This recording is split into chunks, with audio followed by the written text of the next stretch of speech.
Le leitmotiv depuis ces dernières semaines ici à Théo Mediatalk, c'est l'entrepreneuriat. Oui, l'entrepreneuriat, c'est un moteur essentiel du développement économique, en particulier au sein de la diaspora africaine ici aux États-Unis. Cette communauté dynamique, riche de diversité et d'innovation, joue un rôle primordial tant dans le pays d'accueil ici que dans le soutien à nos nations d'origine. Les entrepreneurs africains ici au pays de l'oncle Sam, à travers leurs initiatives, favorisent la création d'emplois, stimulent l'économie locale et contribuent au partage du savoir-faire. C'est dans ce contexte que nous accueillons aujourd'hui M. Charles Brice Aboké. M. Charles Brice Aboké est fondateur et président du groupe CBR, une entreprise locale dédiée à l'éducation financière.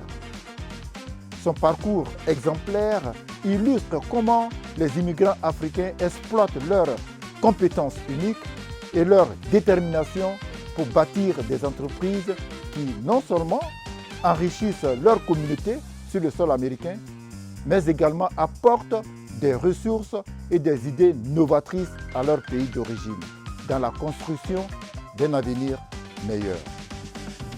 Mesdames et messieurs, je suis Théo Koukouignon. Bonjour et bienvenue à votre émission qui démarre maintenant.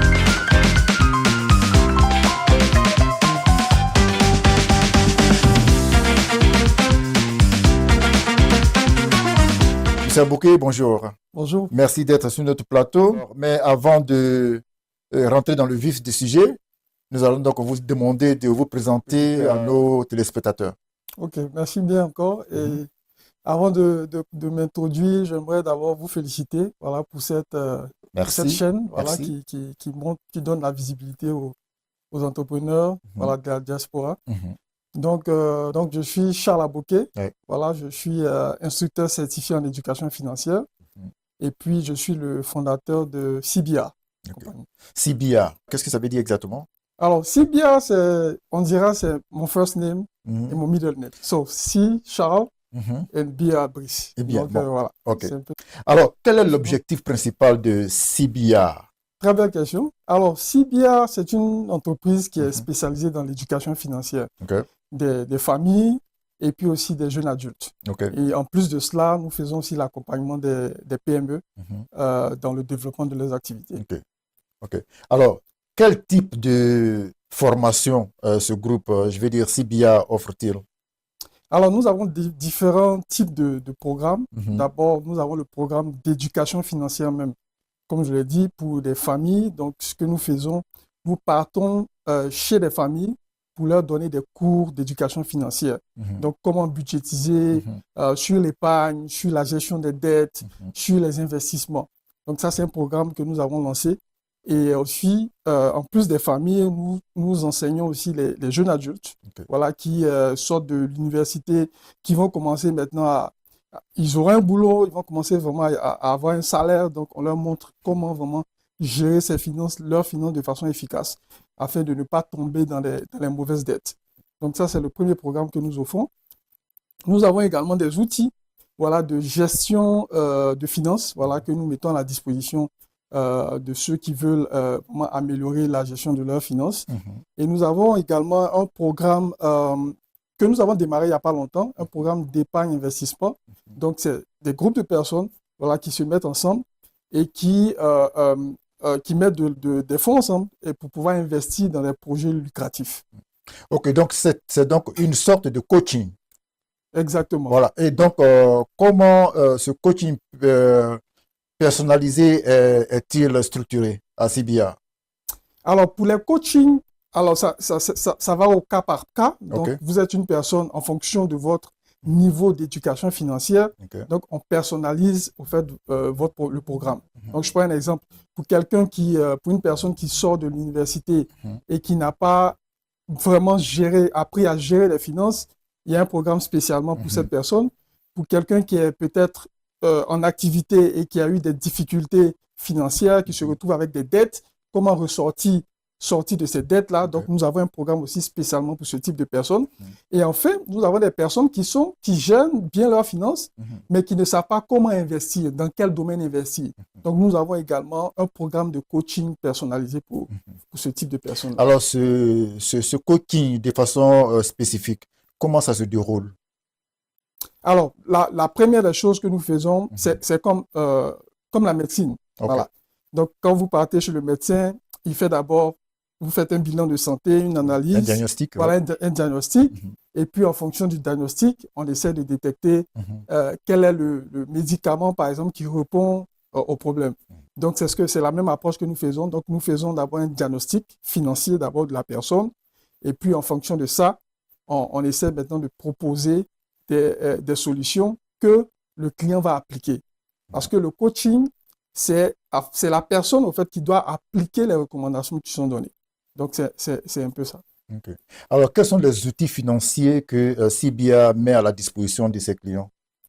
Alors, en termes d'outils, on a d'abord un programme d'éducation, c'est-à-dire une classe, comme on le fait, donner des classes. On donne des classes où on parle, par exemple, d'épargne, comment épargner, comment budgétiser.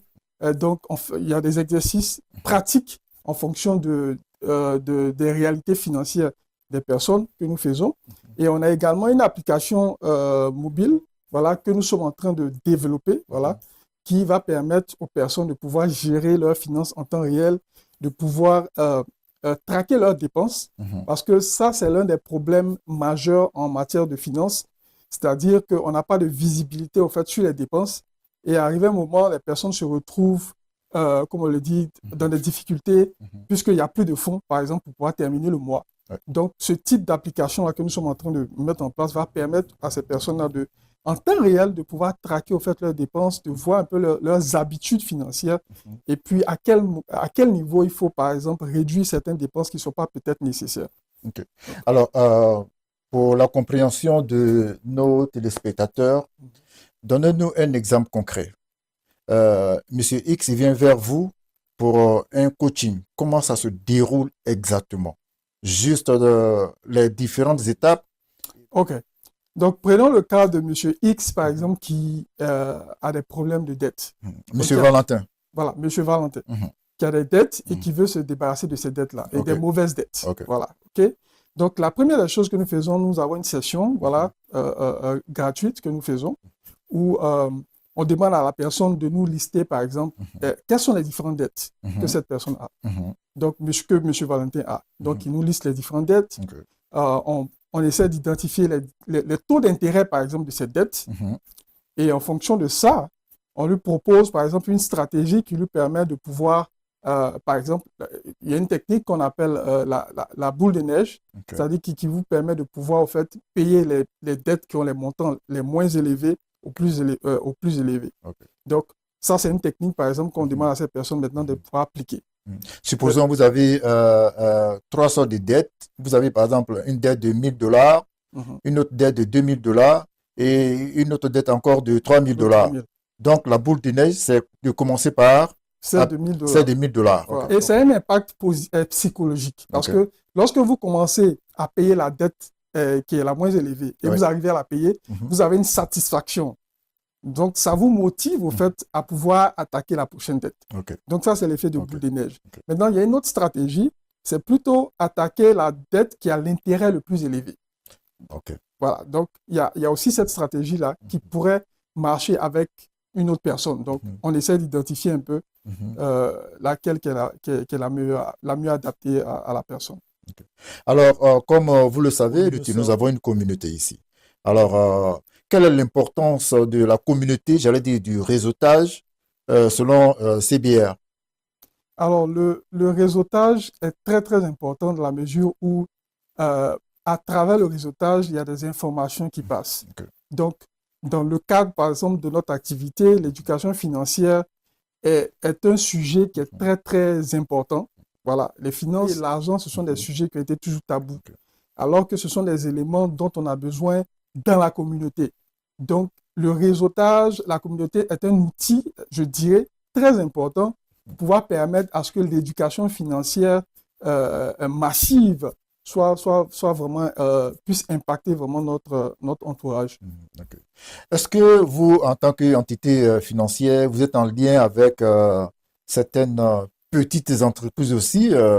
Alors, quel est le niveau d'aide du CBR, votre entreprise, à ces petites entreprises-là? Alors, ça, c'est une très belle question. Donc, comme je l'ai dit au départ, nous faisons un accompagnement également des petites entreprises, mais dans le cadre structurel, organisationnel. Par exemple, une entreprise, un small business, par exemple, de vente de vêtements ou de sacs. Des petits business. Voilà, des petits business. On permet à ces personnes-là de pouvoir se focaliser sur leur activité. Et tout ce qui est autour, nous pouvons supporter. Par exemple, la gestion financière de leur business, même les aider à pouvoir obtenir des prêts, des loans, parce qu'il y a beaucoup d'informations qui sont manquées.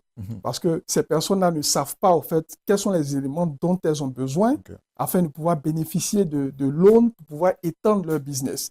Donc, nous, notre travail, c'est de pouvoir réunir tous ces documents-là, les aider à être éligibles, par exemple, pour pouvoir bénéficier de ces loans-là et développer l'activité. Et en plus de ça, comme je l'ai dit, sur le plan aussi organisationnel, parce qu'il ne suffit pas seulement d'avoir juste un business et ça marche. Lorsqu'on n'est pas organisé, on peut perdre facilement. Je prends un exemple, une entreprise qui a besoin d'avoir un inventaire, et ce small business ne sait pas comment gérer cet inventaire. Malgré les recettes, malgré les demandes qui seront faites, si l'inventaire n'est pas bien géré, il y aura des pertes, naturellement. Donc, on intervient vraiment sur le plan aussi organisationnel de ces small business-là, de ces petites entreprises. Dans votre domaine, on parle souvent de masterclass. Oui. Bon, qu'est-ce que c'est? Oui, la masterclass, c'est justement ce programme d'éducation financière, mais qui est pratique. C'est-à-dire que ce n'est pas un programme théorique. C'est-à-dire qu'on va vraiment de façon pratique, on fait des exercices pratiques qui soient adaptés au fait, aux besoins, aux réalités financières des personnes à qui on donne cette formation-là. Donc, c'est pourquoi on parle de masterclass. Donc, au sorti de cette formation-là, ces personnes-là sont vraiment outillées pour pouvoir gérer efficacement leurs finances. Et qui sont les principaux bénéficiaires? Alors, nous, notre cible, c'est beaucoup plus les familles, comme je l'ai dit, et puis les jeunes adultes. Pourquoi le choix des familles? Parce que l'éducation commence la base, en général, au niveau des familles. Donc, si un papa ou une maman qui est éduqué financièrement, qui a les outils nécessaires, pourra passer cela à ses enfants. Et ces enfants-là, quand ils vont grandir, ils pourront naturellement gérer leurs finances très bien et ils n'auront pas de problème de dette. Donc, ça va permettre de pouvoir éviter beaucoup de difficultés financières et naturellement, ça bénéficie aussi à l'économie au fait, du pays dans lequel ils sont. OK. Alors, dites-nous, en quoi la gestion financière est-elle essentielle pour les entrepreneurs en tant que tels? Pour les entrepreneurs, la gestion financière est essentielle dans la mesure où si ces entrepreneurs n'arrivent pas à gérer, à bien gérer ce qu'ils reçoivent comme revenus, ben leur entreprise, ils ne pourront pas évoluer. Ils ne pourront pas développer leur business. Et c'est un problème majeur parce que la majorité n'ont pas de réserve. Alors que ça, c'est un élément qui est très important. Lorsque vous avez un business, vous devez avoir une réserve. Vous ne devez pas utiliser les revenus lorsque vous recevez les revenus, toutes les dépenses automatiquement sont effectuées à travers ces revenus-là. Et beaucoup d'entrepreneurs aussi font l'erreur d'utiliser leur banque personnelle, leur compte bancaire personnel pour gérer les dépenses du business, ce qui est très dangereux parce que ça crée une confusion. Donc, l'idéal, c'est d'avoir un compte bancaire spécialement dédié au business et votre compte bancaire personnel. Troisième élément, c'est qu'il ne se paye pas, il ne se donne pas de salaire. Donc, on se dit, ok, c'est mon business, donc je prends ce que je veux quand j'ai besoin, alors que c'est dangereux. Donc, la stratégie aussi, c'est de pouvoir se donner un salaire en fonction de ce qu'on gagne comme revenu. Et au fur et à mesure que les revenus augmentent, vous aussi, votre salaire augmente. Voilà.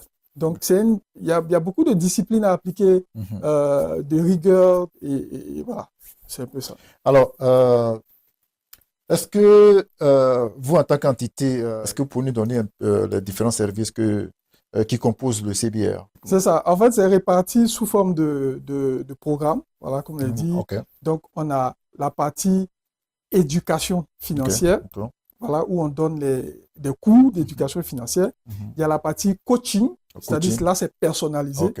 C'est personnalisé. Il y a la partie, on a aussi l'outil, l'application mobile dont j'ai parlé, voilà, technique qui permet de pouvoir gérer ses dépenses, traquer ses dépenses et autres. Et aussi, on a le programme d'investissement, épargne-investissement, où ceux qui sont intéressés à investir dans des projets lucratifs, voilà, ils rentrent dans ce programme-là et nous, on les aide au fait à pouvoir développer ces différents projets-là pour qu'ils puissent générer des revenus et puis avoir cette prospérité financière. Donc, voilà un peu les différents programmes que nous avons.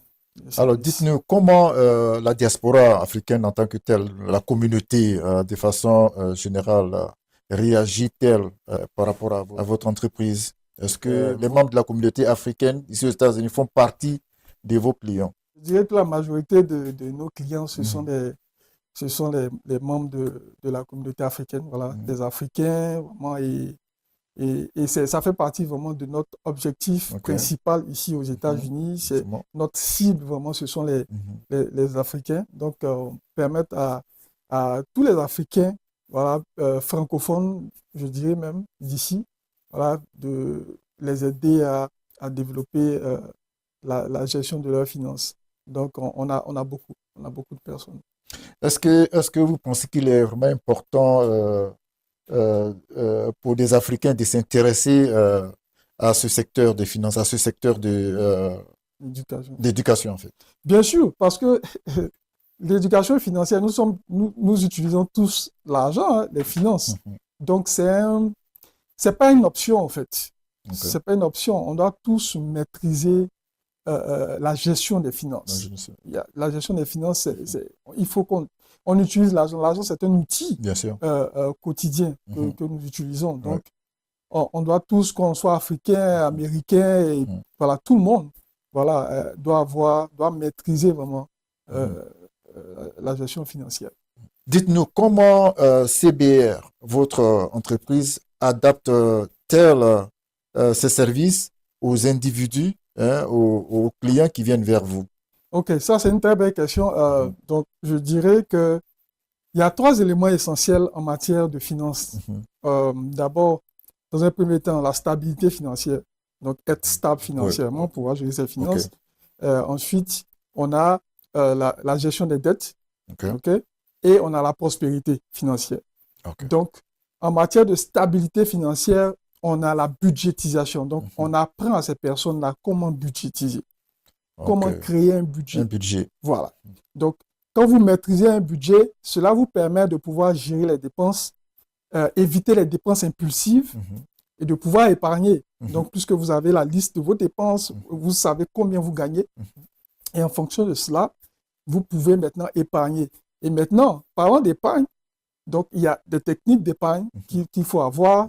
Il y a différentes règles, par exemple, d'épargne, comme la règle générale qui dit, par exemple, la règle 50, 30 et 20. Donc 50% de vos revenus pour vos besoins essentiels, 30% pour les besoins, pour les besoins qui ne sont pas forcément essentiels, et puis 20% pour l'épargne. Donc tout ça, ce sont des éléments que nous montrons à ces personnes-là pour pouvoir épargner. Maintenant, une fois, après avoir épargné, il faut investir. Parce que l'investissement, l'épargne ne suffit pas seul pour pouvoir acquérir l'indépendance financière. Il faut pouvoir investir.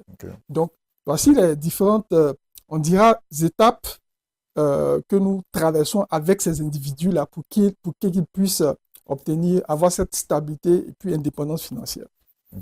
Alors, vous, à votre niveau, quels sont vos challenges? Quelles difficultés rencontrez-vous dans l'exercice de vos fonctions? Parce que nous sommes quand même dans un monde des finances, un monde où nous avons de grosses entreprises financières.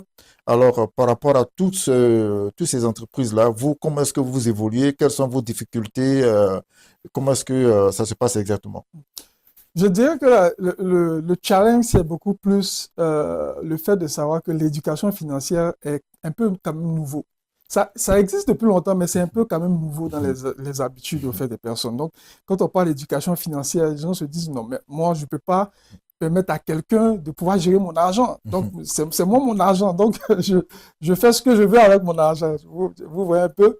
Donc, c'est un peu ça, c'est de vraiment aider à changer cette mentalité autour de l'argent, voilà, qui a été toujours comme un sujet tabou, où on se dit non, je n'ai pas besoin forcément de quelqu'un pour pouvoir gérer mon argent et tout et tout. Mais la preuve en est qu'on a tous des comptes bancaires.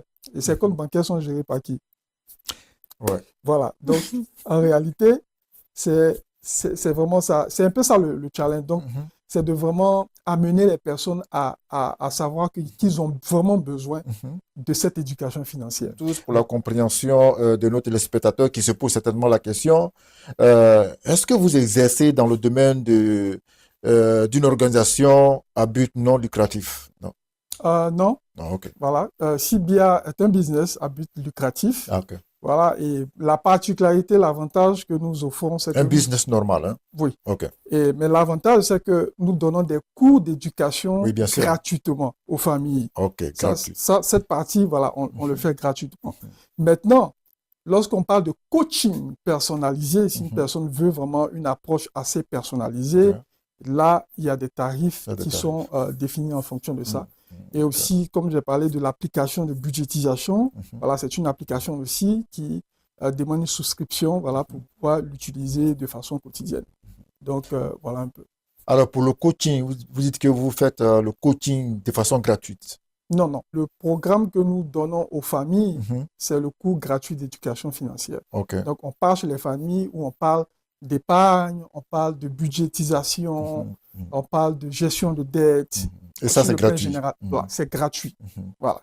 Maintenant, si la personne veut rentrer de façon détaillée dans la gestion de ses finances, un travail assez minutieux, là, ça demande une approche vraiment personnelle. Voilà, personnelle. L'Africain n'aime pas tellement étaler son affaire, son histoire d'argent sur la place publique. Et là, on parle d'éducation financière et de formation. Alors, comment l'approche doit-elle se faire? Belle question. Alors, ce que nous faisons à CBA, d'abord, dans un premier temps, nous sommes sur les réseaux sociaux. Donc, nous avons des publications que nous faisons régulièrement sur la gestion des finances. Nous donnons des conseils, voilà. Et donc, chacun derrière son écran, voilà, pouvoir recevoir aussi son conseil. Bien sûr. Ça, c'est un premier élément. Le deuxième élément, c'est le coaching, puisque c'est vraiment personnalisé. Donc, c'est de face à face avec le coach. Donc, c'est une approche aussi que nous avons pour permettre à ces personnes-là de présenter leur situation dans un cadre privé. Voilà. Et nous faisons des coachings. Voilà, ce n'est pas quelque chose de nouveau. Donc, nous avons des personnes qui nous approchent et avec qui nous parlons. Donc, pour dire que c'est quelque chose qui est possible et ce sont des Africains même qui le font. Et aussi, la raison pour laquelle nous partons vers les familles, parce qu'elles se retrouvent vraiment dans leur environnement, dans leur zone de confort. Donc, on leur donne vraiment cette formation-là. Même pas plus longtemps, la semaine passée, j'étais dans une famille où je suis arrivé, c'était vraiment convivial, on a mangé ensemble, on a partagé un repas, on a discuté de tout et de rien. Et maintenant, nous avons commencé à parler de finances. Donc, on a vraiment démystifié tout ce qui est finance pour ne pas que on soit dans un environnement stressant. Et ça leur a permis de vraiment se relâcher, de me poser des questions pratiques sur l'argent, sur les finances, en fonction de leur situation. Et tout s'est très bien passé. Donc, c'est un peu ça, vraiment, cette approche-là que nous sommes en train de développer avec les familles. La proximité avec les gens crée beaucoup plus de confiance. Donc, comme vous le dites, vous arrivez à vous déplacer pour aller vers les gens. C'est-à-dire, ça ne se passe pas exclusivement en ce Zoom. Non, c'était pas vraiment productif. Il fallait vraiment aller vers les personnes, avoir des contacts physiques, développer vraiment cette relation-là avec ces personnes-là et maintenant introduire. Et c'est ce qu'on a fait et ça marche bien. Okay. Un peu votre journée de travail, comment est-ce que ça se passe? Quand vous vous levez le matin, et puis après, c'est quoi la suite? Ah, ben, quand je me réveille le matin, d'abord, la première des choses, en tant que chrétien, voilà, je prie. Voilà, je dis merci à Dieu pour la nuit et je lui confie ma journée. Et voilà, une fois que ma journée a été confiée à Dieu, alors j'ai mon agenda. Donc, j'ai mon assistante qui m'envoie les rappels, qui ajoute les rappels, les notes dans mon calendrier. Donc, je regarde et j'essaie vraiment de respecter tout ce qui a été mis dans mon calendrier en fonction des priorités de la journée. En fonction de la disponibilité des clients, donc nous avons un calendrier hebdomadaire où on se rend voilà, chez les différentes familles. Nous avons aussi des réunions voilà, avec les équipes, voilà, avec mes équipes, puisque je ne travaille pas seul. Voilà, j'ai des collaborateurs, donc on travaille. J'ai même des collaborateurs qui sont à l'extérieur, voilà, au Togo, un peu partout. En Côte d'Ivoire, puisqu'on a une représentation même en Côte d'Ivoire que nous sommes en train de développer. Donc, voilà. C'était vraiment un rêve d'enfance de venir aux États-Unis comme tout le monde? Alors bon, c'était, je dirais, il y a eu différentes étapes. Donc, au départ, le plan, c'était d'aller en France. Et Dieu a voulu que je vienne aux États-Unis. Voilà, donc c'est comme ça que je me suis retrouvé aux États-Unis. Voilà, pour l'objectif principal, c'était vraiment de développer mes compétences en matière de technologie, puisqu'à la base, je suis ingénieur télécom. Voilà. Et c'est comme ça que, au fur et à mesure, j'ai occupé certains postes ici dans le domaine des télécoms et l'amour aussi pour l'éducation financière, après avoir aussi rencontré des difficultés financières voilà, qui m'ont poussé au fait à créer cette organisation. Ok. Alors, nous sommes pratiquement à la fin de notre entretien, M. Abouké. Alors, nous allons vous accorder le mot de fin. Ben, d'abord, merci encore une fois de m'avoir reçu sur votre plateau. J'espère que ce n'est pas la dernière fois. Donc, je espère bien. Revenir. Donc, ce que je voulais dire aux téléspectateurs, alors, CBR, qui est cette organisation qui fait la promotion de l'éducation financière, est là pour vous, voilà, pour vous aider. Voilà, si vous avez des difficultés en matière de gestion de vos finances, si vous avez besoin de pouvoir développer vos activités, vous êtes coincé, vous ne savez pas comment faire. Donc, nous sommes là pour pouvoir vous aider et voilà. Donc, vous avez les contacts et n'hésitez pas à nous rejoindre et ensemble, nous allons développer beaucoup de choses dans le monde financier. Merci. Voilà qui est bien dit. Merci beaucoup. Merci à notre cher invité pour cette invitation à l'endroit de toute la communauté africaine ici aux États-Unis. Mesdames et messieurs, les témoignages et expériences de figures telles que M. Abouké illustrent la résilience et la détermination de la diaspora à transformer des défis en opportunités. Oui, en donnant la parole à ces acteurs influents, Théo Médiatalk, votre chaîne, met en lumière les contributions significatives de cette diaspora au développement économique tant aux États-Unis qu'en Afrique. Mesdames et messieurs, nous avons été très heureux de vous présenter ce programme. Merci vraiment d'avoir été des nôtres aujourd'hui encore et rendez-vous pour nos prochaines émissions. Je suis Théo Koukounian et je vous dis à très vite.